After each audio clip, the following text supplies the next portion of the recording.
Yannick Noah sur un lit d'hôpital pour son retour au Cameroun, une rechute après les vacances de rêve. Yannick Noah est passé du rêve au cauchemar en l'espace de quelques heures. Le chanteur de 62 ans vient de passer quelques jours en Polynésie française. Un séjour plein de bonheur à l'issue duquel le retour est souvent compliqué. Mais il a été encore plus difficile pour l'artiste.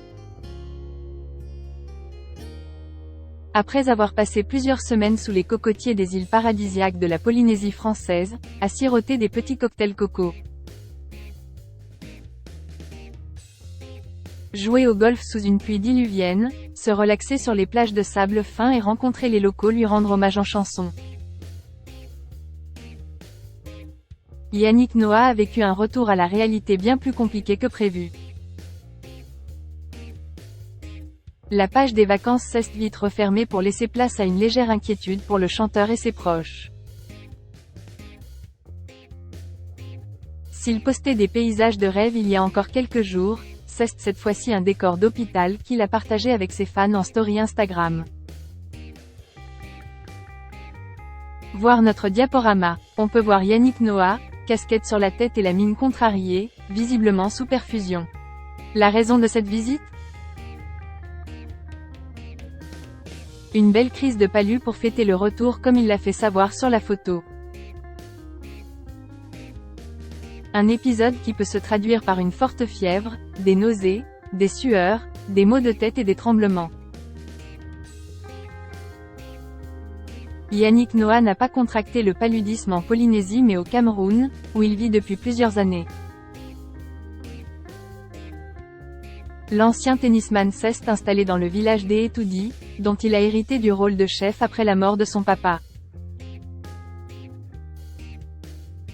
C'est là qu'il aurait contracté la maladie, très répandue sur le continent africain. J'espère qu'il n'y aura pas de rechute.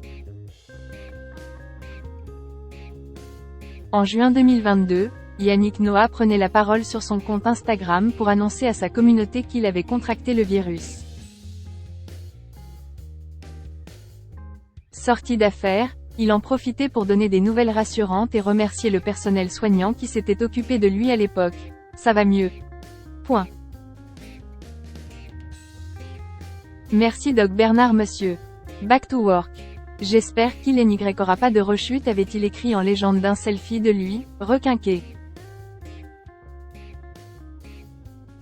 Ce qu'il espérait ne jamais voir se produire est finalement arrivé.